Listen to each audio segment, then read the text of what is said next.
نور جہاں ایک ایسا احساس ہے جو جہان کے لیے راحت کا پیغام ہے، خوشخبری ہے، خوش الہانی ہے اور نیک نامی ہے۔ نور جہاں اپنے وابستگان کے لیے ہزاروں خوش بختیوں کا باعث بنی تو دنیا میں ان گنت سننے والوں کی سماعتوں میں شہد گھولنے کی نیکیاں برسوں سے اپنے نام کر رہی ہیں۔ نور جہاں کی پہلی شادی شوکت حسین رضوی سے 1944 میں ہوئی، جب وہ بیبی نور جہاں سے نور جہاں ہوئی۔ نور جہاں اور شوکت حسین رضوی کے ہاں 3 بچے پیدا ہوئے، جن میں اکبر رضوی اکو میاں، ذل ہما اور اصغر رضوی اچھو میاں شامل ہیں۔ شوکت حسین رضوی نہ صرف نور جہاں کے شوہر رہے بلکہ ایک گرو بھی تھے۔ نور جہاں کی دوسری شادی اعجاز درانی سے 1959 میں ہوئی، جب وہ سپر سٹار ہونے کے ساتھ ساتھ ملکہ ترنم کا لقب پا چکی تھیں۔ اعجاز درانی بھی ان کی زندگی میں لگ بھگ 12 سال تک رہے اور اس عرصے کے دوران ان کی 3 بیٹیاں پیدا ہوئیں، جن میں ہنا، شازیہ اور ٹینا شامل ہیں۔ اعجاز درانی سے ان کی محبت اور بعد ازاں طلاق کا احوال آگے چل کر، مگر پہلے ان کی زندگی پر ایک نظر۔ نور جہاں نے گانا اس وقت سیکھنا شروع کیا جب وہ منہ سے توتلے الفاظ ادا کر پاتی تھیں۔ نور جہاں کا اصل نام اللہ وسائی تھا اور وہ ضلع قصور کے علاقے کوٹ مراد خاں میں پیدا ہوئی تھیں۔ ان کے استاد غلام محمد المعروف گامے خاں بتاتے تھے کہ اللہ وسائی سے ان کی پہلی ملاقات اس وقت ہوئی جب وہ صرف 4 دن کی تھیں، اور جب ان کے اہل خانہ انہیں جھنڈ اتروانے یعنی نوزائیدہ بچوں کے بال اتروانے کی رسم اور سلام کرنے کے لیے بابا بلے شاہ کے مزار پر لے جا رہے تھے۔ اللہ وسائی نے اپنے گھرانے کی روایت کے مطابق گانا اسی وقت سیکھنا شروع کیا جب وہ منہ سے توتلے الفاظ ادا کرتی تھیں۔ 7 برس کی عمر میں اللہ وسائی اپنی بہن ایدن بائی اور کزن حیدر بادی کے ساتھ قصور اور آس پاس کے علاقوں میں ننھی مغینہ کے طور پر مشہور ہو چکی تھیں۔ یہ 1933-34 کا زمانہ ہوگا۔ اللہ وسائی اور ان کی بہنوں کا نام قصور اور لاہور کے ٹکا تھیٹروں میں معروف ہو چکا تھا۔ اللہ وسائی کے ماموں محمد شفیع ذہین آدمی تھے اور اس زمانے کے شوبز کو تھوڑا بہت سمجھتے تھے۔ انہیں یہ علم تھا کہ اگر انہوں نے اپنی بھانجی اللہ وسائی کے ٹیلنٹ کو آزمانا ہے تو انہیں کلکتہ جا کر قسمت آزمائی کرنا ہوگی۔ اس سے قبل اللہ وسائی قصور اور لاہور تک اپنے کریئر کی زبردست اننگز کھیل رہی تھیں۔ اللہ وسائی جس تقریب میں جاتی تھیں انہیں مختار بیگم کے گائے گانے بولو تارا را کی فرمائش ضرور ہوتی۔ وہ نعتیہ کلام اور لوک گیتوں کے ساتھ اس وقت کی مشہور گائکہ اختر بائی فیض آبادی کی غزل دیوانہ بنانا ہے تو دیوانہ بنا دے ایسے پیش کرتی تھیں جیسے وہ خود اختری بائی ہوں۔ اس کے علاوہ احسان دانش کی لکھی نعت میرے مولا بلا لو مدینے مجھے بھی پیش کر کے سما طاری کر دیتی تھیں۔ 1942 میں لاہور کے فلمی ادارے کے سربراہ سیٹھ دل سکھ ایم پنچولی نے نور جہاں کو بطور ہیروئن کاسٹ کیا اور اس وقت کے پڑھے لکھے ہدایتکار شوکت حسین رضوی سے فلم خاندان بنوائی۔ مذکورہ فلم کی کامیابی نے جہاں نور جہاں کو پورے بھارت کی سٹار کنفرم کیا، وہاں فلم میکنگ میں بھی لاہور، کلکتہ اور بمبئی کے مقابلے میں سامنے آن کھڑا ہوا۔ ستمبر 1947 میں نور جہاں اپنے شوہر شوکت حسین رضوی اور 2 سالہ بیٹے اکبر رضوی کے ہمراہ پاکستان آئیں اور یہاں نوزائیدہ فلم ٹریڈ کی بنیاد رکھنے میں مصروف عمل ہوئیں۔ نور جہاں بزلہ سنج اور حاضر جواب تھیں۔ وہ کسی دوسرے شخص کے منہ سے برموقع اور برمحل اچھی بات سنتی تو اسے داد بھی دیتی تھیں۔ ایک مرتبہ نور جہاں دوستوں کی محفل میں اپنے گیتوں کی غیر معمولی کامیابی کو اپنے بچوں کی پیدائش سے جوڑ رہی تھیں۔ مادام نے تفاخرانہ انداز میں کہا کہ جب میرا گیت آواز دے کہاں ہے دنیا میری جواہیں ہٹ ہوا تو میرا بیٹا اکبر پیدا ہونے والا تھا۔ اسی طرح میرا گیت چند یا ٹوٹیا سپر ہٹ ہوا تو ذل ہما پیدا ہونے والی تھی۔ اسی طرح جب میرا گایا گیت آجا میری برباد محبت کے سہارے ہٹ ہوا تو اچھو میاں میرے پیٹ میں تھے۔ اس پر پاس بیٹھے سازندے نے نور جہاں سے کہا، میڈم کیا آپ نے کبھی کوئی گیت خالی پیٹ بھی گایا ہے؟ اس پر محفل میں کہکہے گونج اٹھے اور نور جہاں بھی کھلکھلا کر کہکہے لگانے لگی۔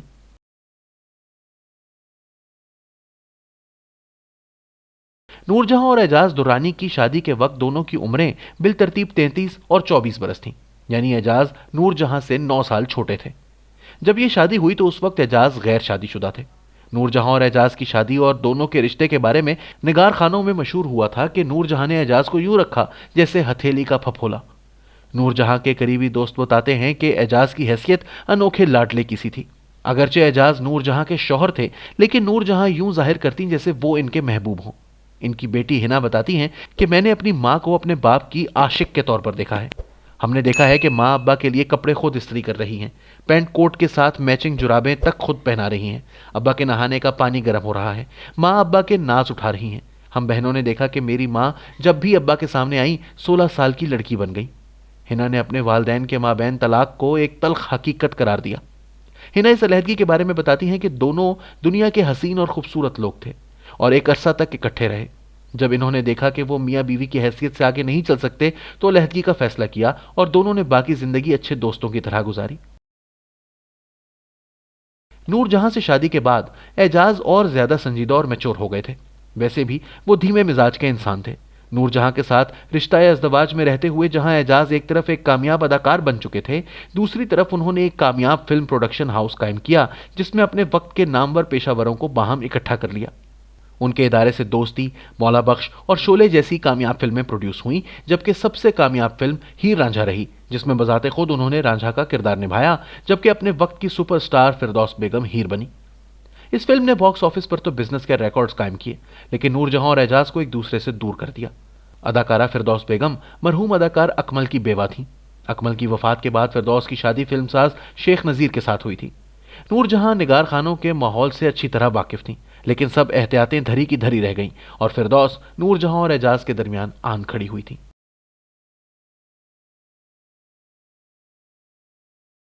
اعجاز اور فردوس کی جوڑی سپر ہٹ ہو گئی اور فلم ساز انہیں اکٹھا سائن کرنے لگے. دونوں نگار خانوں کے ساتھ ساتھ آؤٹ ڈور شوٹنگز میں بہت سارا وقت اکٹھے گزارتے ہوئے ایک دوسرے کے قریب آ چکے تھے. اس قربت کا علم نور جہاں کو بھی ہو چکا تھا. نور جہاں سخت الفاظ میں اعجاز سے گلا کرتی کہ پینو لمبوں سے دور ہو جاؤ. واضح رہے کہ فردوس بیگم کا اصل نام پروین تھا اور لمبے قد کی وجہ سے نگار خانوں میں انہیں پینو لمبو بھی کہا جاتا تھا. اعجاز اپنی طبیعت کے دھیمے پن اور معاملہ فہمی سے ٹال مٹول کرتے رہے لیکن نور جہاں نے اعلان کر دیا کہ وہ آئندہ فردوس کے لیے کسی بھی فلم کے لیے پلے بیک نہیں گائیں گی. کوئی بھی فلم ساز یہ تصور نہیں کر سکتا تھا کہ اس کی فلم میں نور جہاں کے گیت شامل کیے بغیر مطلوبہ نتائج حاصل کیے جا سکے. نور جہاں کے اس فیصلے کی زد میں اعجاز درانی کی ذاتی فلم ہیر رانجھا بھی آ گئی جس کے میوزک ڈائریکٹر خواجہ خورشید انور تھے. ہیر رانجھا کے گیت احمد راہی نے لکھے تھے جو نور جہاں کے منظور نظر شاعر تھے. فلم کے ہدایت کار مسعود پرویز تھے اور نور جہاں ان کی بھی بہت عزت کرتی تھیں. لیکن قریبی دوستوں کا کہنا ہے کہ اس معاملے میں بھی نور جہاں نے آخری بات اعجاز کی ہی مانی تھی. نور جہاں نے ہیر رانجھا کے لیے جو گیت گائے وہ فردوس پر فلم بند ہوئے اور سیلولائٹ پر اسے ہمیشہ کے لیے ہیر کے کردار میں امر کر دیا. نور جہاں نے اعجاز کے ساتھ ہر طرح سے نبھانا چاہا لیکن حالات دونوں کو ایک دوسرے سے دور لے گئے. نور جہاں کے بارے میں مشہور تھا کہ جب انہیں غصہ آتا ہے تو وہ کسی کو خاطر میں نہیں لاتی لیکن اعجاز کا انہوں نے ہمیشہ لحاظ کیا. 80 کی دہائی میں اعجاز مبینہ طور پر اپنی فلموں کے ڈبوں میں منشیات بھر کر لندن لے جاتے ہوئے ہیتھرو ایئرپورٹ پر گرفتار ہوئے. اس مقدمے میں انہیں کئی سال کی سزا ہوئی. نور جہاں نے اعجاز سے جیل میں ملاقات کی اور برطانوی عدالتی قوانین کے مطابق ان کی رہائی میں بھی مدد کی. اس بات سے قطع نظر کہ ان دونوں کی اس وقت تک طلاق ہو چکی تھی. نور جہاں کو پوری زندگی اعجاز سے محبت اور انسیت رہی. ان کی بیٹی مینا بتاتی ہیں کہ ماں آخری دنوں میں میرے اور ہنا کے پاس کراچی رہ رہی تھی جہاں ہمارے والد اعجاز درانی بھی آتے جاتے تھے. ہم نے دیکھا ماں جب تک اپنے ہاتھ سے کام کر سکتی تھی وہ میرے ابا کے لیے ناشتہ خود تیار کرتی، حالانکہ ان کی طلاق ہوئے ایک عرصہ ہو چکا تھا.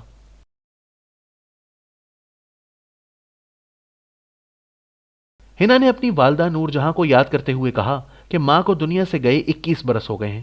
کبھی لگتا ہے کہ وہ کہیں نہیں گئی، ہمارے ساتھ ہیں، لیکن کبھی لگتا ہے انہیں ہم سے بچھڑے ایک زمانہ ہو گیا. میرے لیے ان کی ویڈیو دیکھنا بہت مشکل ہو جاتا ہے. یوں ہی ماں کا گایا کوئی گیت جب کانوں میں پڑتا ہے تو میں اسے سن نہیں سکتی. لوگ نور جہاں کا گیت سن کر محظوظ ہو رہے ہوتے ہیں لیکن ہمارے لیے ماں کا گیت سننا بہت کٹھن کام ہے. میرا دل چاہتا ہے کہ میں اپنی ماں کو باہوں میں بھر کر پیار کروں، بالکل ویسے ہی جس طرح سے وہ اپنی باہوں میں ہمیں بھر لیا کرتی تھی. نور جہاں نے اعجاز درانی سے ہونے والی اپنی تینوں بیٹیوں ہنا، مینا اور ٹینا کو مری کے معروف بورڈنگ گرلز اسکول میں داخل کرایا. اس زمانے میں نور جہاں اور اعجاز درانی کے درمیان طلاق ہو چکی تھی لیکن دونوں کے درمیان یہ طے ہوا تھا کہ ہر ہفتے ممی یا پاپا میں سے ایک بیٹیوں سے ملاقات کیا کرے گا. ہنا بتاتی ہیں کہ ان کی والدہ نے اپنی بے تحاشا مصروفیات کے باوجود ہم بہنوں کو کبھی نظر انداز نہیں کیا. ہمیں یاد ہے کہ آموں کے موسم میں ہم بہنوں سمیت پورے اسکول کی لڑکیوں کے لیے آم آتے تھے. ایک مرتبہ ماں نے کوئی برا خواب دیکھ لیا تو اگلے روز ٹرک میں کالے بکرے صدقے کے لیے بھیج دیے. پھر کیا تھا، سارے اسکول نے ماں کے بھیجے ہوئے بکروں کی باربیکیو پارٹی بنائی. ٹینا نے بتایا کہ کانوینٹ اسکول کا زمانہ بہت ہی یادگار تھا. ماں جب ہم سے ملنے آتی تو ساری اسکول کی لڑکیاں لمبی لمبی قطاروں میں ان سے آٹوگراف لیا کرتی. سال میں تینوں بہنوں کی سالگرہ منائی جاتی جو ہر لڑکی کی خواہش ہوتی کہ وہ اس پارٹی میں شریک ہو سکے، اس لیے لڑکیاں ہم سے دوستی کرتی تھیں.